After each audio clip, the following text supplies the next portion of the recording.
Welcome to the second episode of the Front Desk Podcast. I am your host, Marcus Cameron. Sean Elwood, the co-host, can't be with us until June, but we want to make sure we give him a shout out. Thank you so much for joining us. Shout out first episode last night. It was great. It came out really good, I thought. We got some good feedback on it. I appreciate the people who actually listened to it and gave us some feedback. It really means the world to get feedback from people that you respect and you respect their opinions on. They're not gonna sugarcoat anything. So that's amazing, and I really appreciate that. And Sean appreciates it as well. As you can see, I'm in a better mood. I'm actually smiling more. I sound more up tempo because I'm not dealing with the damn stress of watching my team be eliminated from the playoffs. That was a really tough episode to get through last night, but I wanted to make sure that I was non-biased and discussed the facts and talked about this system and what didn't work and what was working, and just be, really unbiased, because at the end of the day, I got my favorites, but I want to talk to y'all, and I want y'all to kind of be able to listen to me and be like, okay, that makes sense. And you can't really do that when you're trying to support one particular team. Like, in my heart, I knew Denver was the better team, but I wanted to see LeBron get another one, so that's who I went with. As far as why I was down, though, that's not the reason why I was down. The reason why I was actually down is because of the fuckery I knew that I was going to see online the next morning. And mostly it's from, Facebook friends and Instagram, stuff like that. Nobody tagged me, anything like that. It's just kind of scrolling down my timeline and paying attention to what people talking about. And I understand why Mike Malone said, we won the game, and the only thing that people can talk about is the Lakers. Like, the Denver Nuggets won the series last night, and literally every troll on my timeline was talking about LeBron James and the Lakers. Every one of them. Warrior fans, Memphis fans, Chicago fans, Knick fans, anybody but Denver Nugget fans. And that never makes any sense to me, but okay. For you trolls, because we have our own platform now we can address goofy shit. We can talk our shit. It's all fun. It's nothing personal. But some of y'all, man, are just I don't understand your mindset or your thinking when it comes to sports. And I'm not gonna spend a lot of time on this. We can have a whole debate on the GOAT, LeBron, Kobe, Jordan, a different episode. We'll make sure we have a panel. If you're interested in being in the panel, let me know, and I'll be sure to we'll go over what works and what doesn't work. But just want to address, it was a running theme that I saw. One thing was from a Laker fan. I know the guy, don't have an issue with him.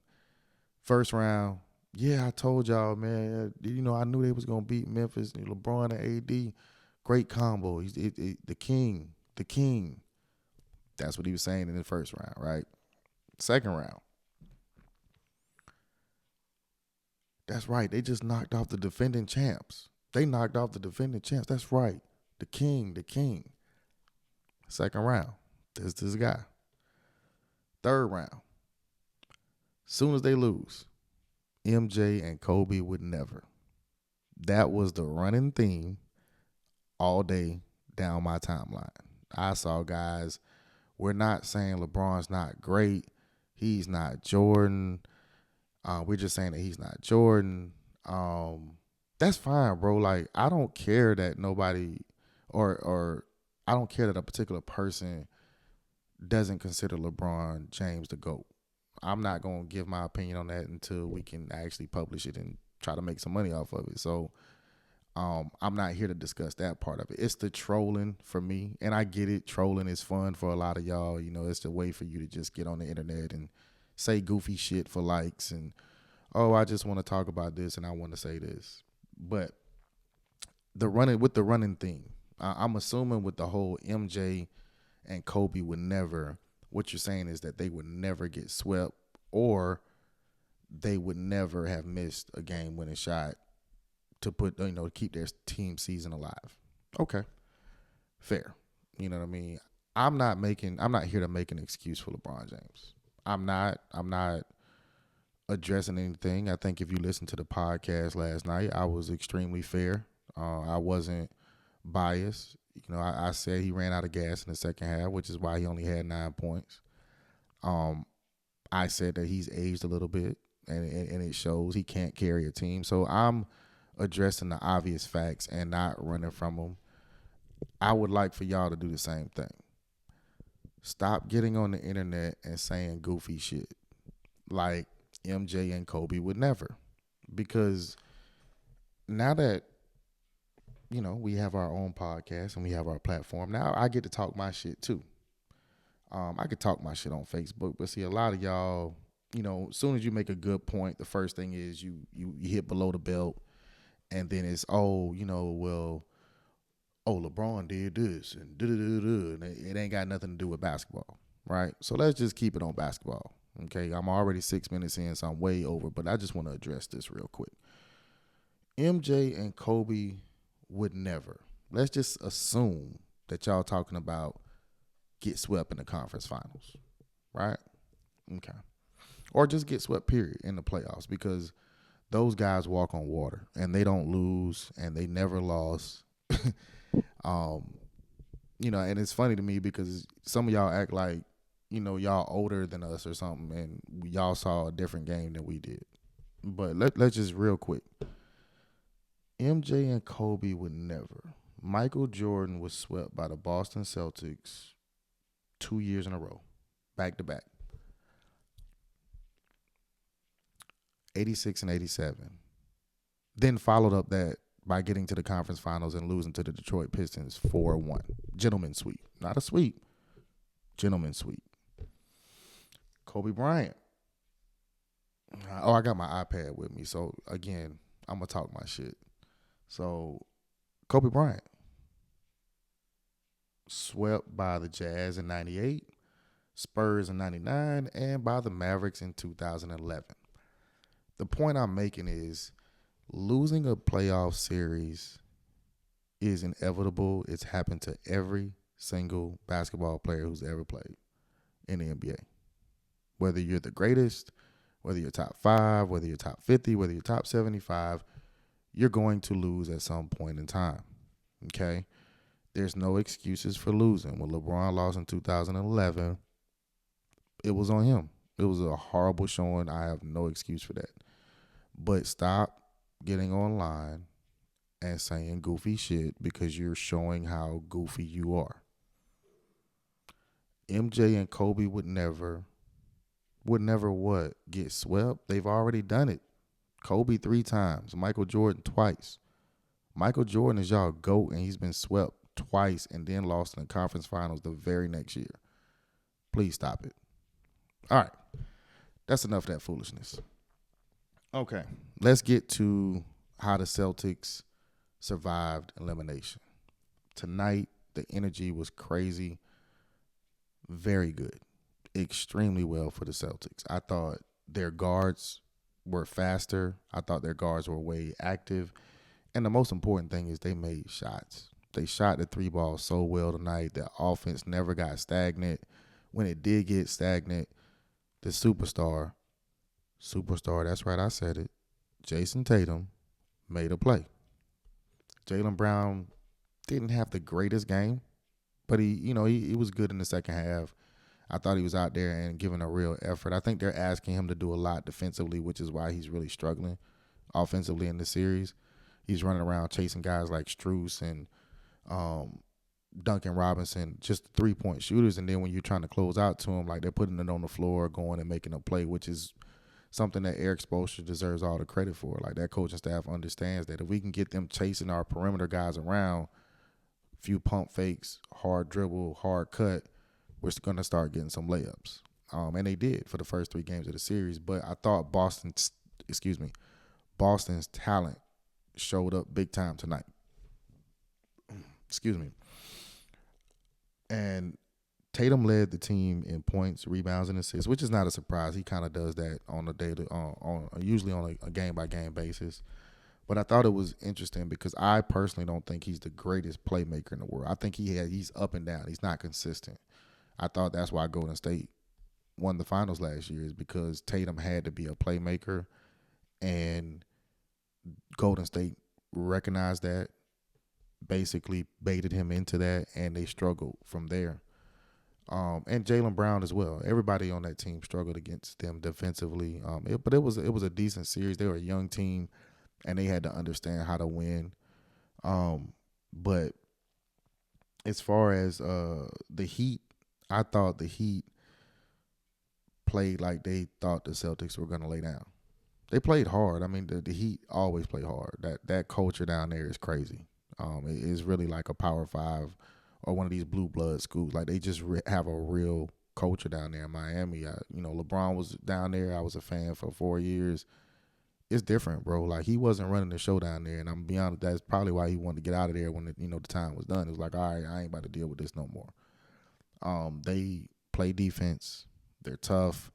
They always find great undrafted players all the time. Whiteside, Gabe Vincent, Duncan Robinson. I mean, the list goes on and on and on for years and years. Pat Riley is an absolute dog as a GM. I mean, he really goes after those guys. They really do their research. It's just a great culture down there. It was a bad loss tonight, but they're still up 3-1. Boston still has to win 3 games. I know they're going to say we're worried about game 5. That's the one and that's the only thing they can concentrate on. They can't concentrate on anything else.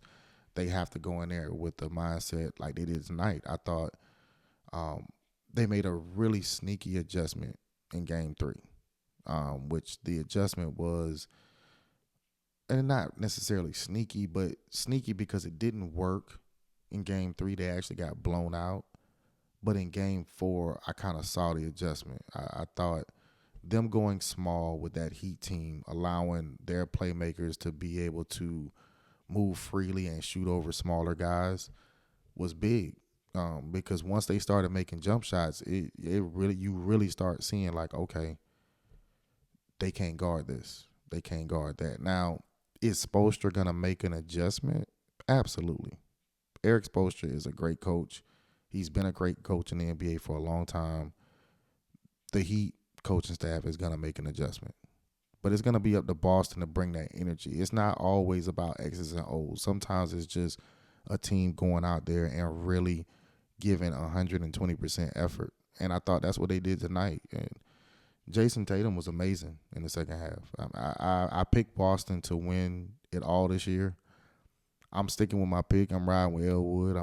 I would love to see them come back. I just don't think it's going to last because playoff Jimmy is playoff Jimmy. Playoff Jimmy still had 29 points. He didn't shoot the ball well, which I thought that's a nod to Boston's defense. They made it really tough for him tonight. If you watch those first 3 games, Jimmy dribbles the ball up the floor and literally kind of just walks into the free throw line and gets where he wants to go, and then he's making plays from there.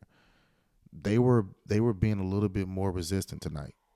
They were really in front of him. They were really moving around him, sending an extra guy here and there. I thought their defense was really good on him, very good.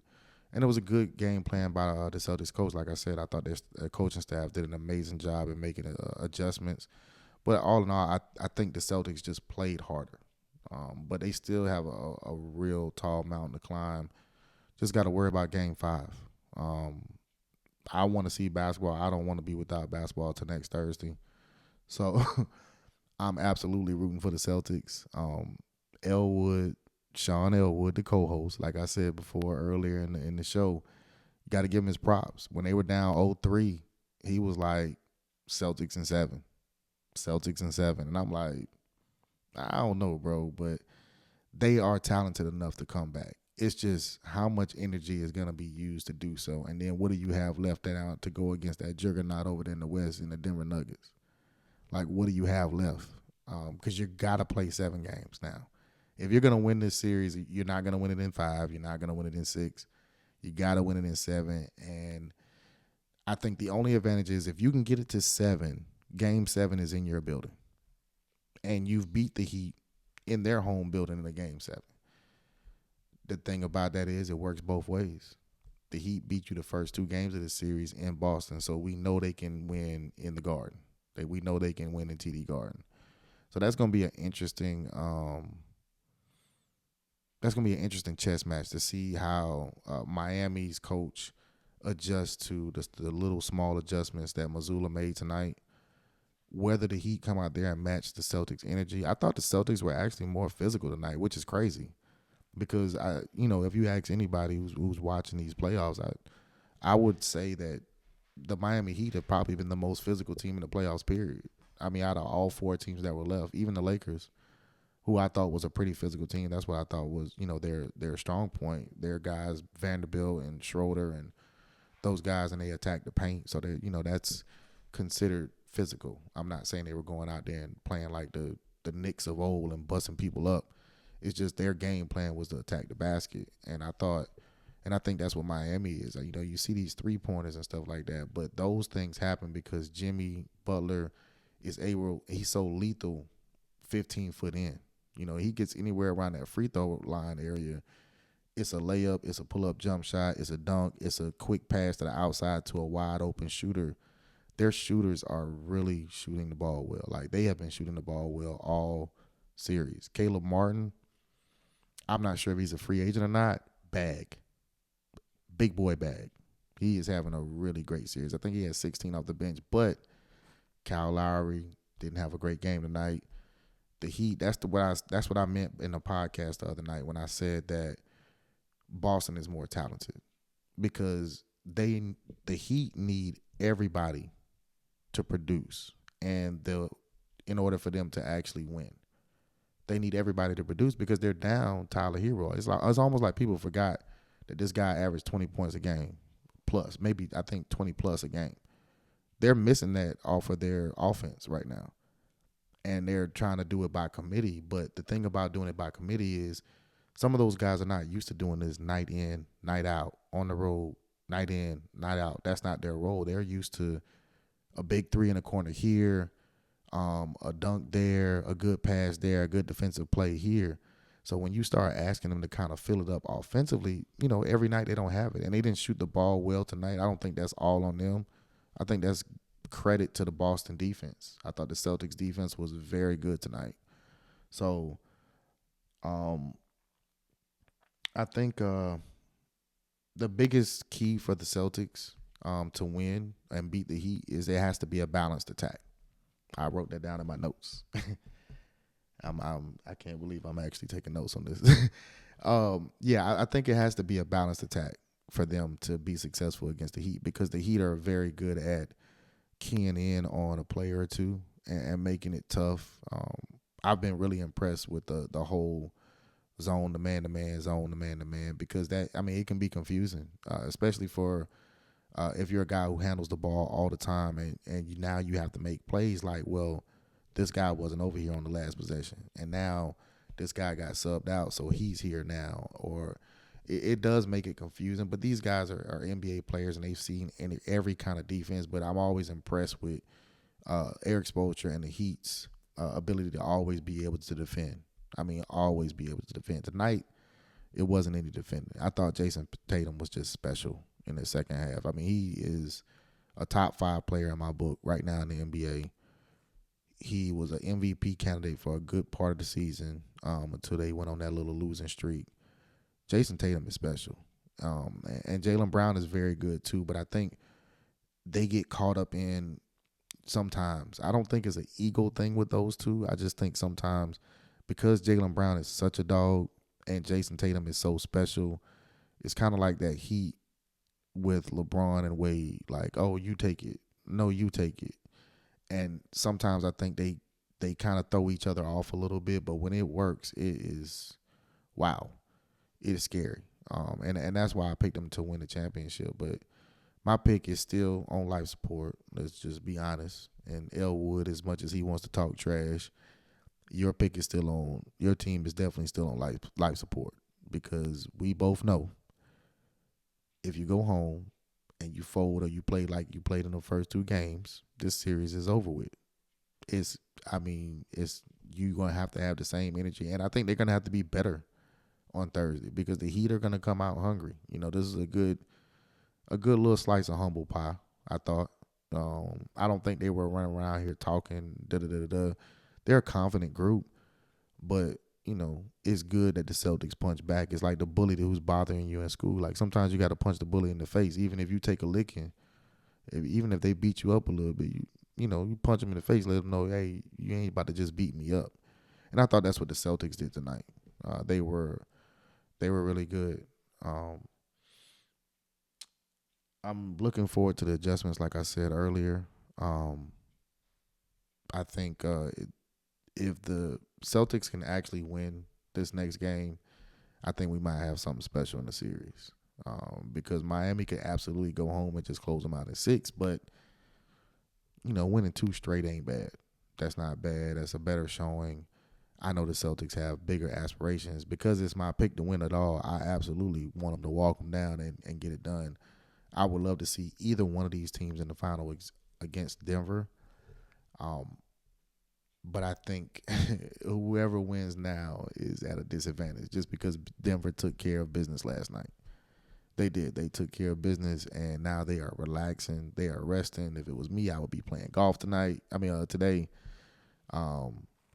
getting as much rest as possible, not thinking about basketball. But, also, too, it works the other way. It works in a way where you have to kind of be engaged in that intense moment in order to be able to transfer it to the next series. And I think that's why you see a lot of times a team that has been resting for a long time. I don't know the percentages, but I would bet a lot of times they come out and lose that first game of the series because they've been resting for a long time. And that team that has been just battling and battling and battling, they still in it. They haven't had a time to go home and relax and be around family and things of that nature. So it's going to be – I'm hoping it turns out to be a good series. I'm not making any predictions or anything like that. But Celtic fans, stand up. I know quite a few of them. Y'all earned that tonight. I'm glad y'all still breathing out here. No, you're not in Cancun with us. So that's good. I'm glad we get to watch some more basketball. That's really all we have for the second episode of the Front Office Podcast. Again, man, if you are listening and you're a fan or you enjoy the show, hit the like and subscribe button. We really appreciate all the support. I just got on a white tee, and the only reason I have the do-rag on is oh shit, my bad. I'm sorry, y'all. And the only reason I have the do-rag on is because it's about 1:00 in the morning, and because my co-host is not gonna be joining me until June, then the best thing that I can think of is to kind of do this at nighttime. I really would like, and me and Elwood talked about this. I don't like putting it out or trying to record it after I've watched shows like First Take and Get Up and things of that nature, because now you're influenced by what somebody else is saying. I just kind of want to talk about what we talked about, or talk about the sports, or talk about the games as we see them, and that's what we're trying to give you, is just real opinions from real fans, guys who know a little bit about different sports, and we're just giving you our opinions on it. So hopefully you're enjoying it, man. Hopefully I didn't ramble too long. I was trying to make a better episode tonight. Hopefully it turns out well. And I will see you guys on Thursday for the Game 5 back in Boston for the Miami Heat and Boston Celtics. Peace out.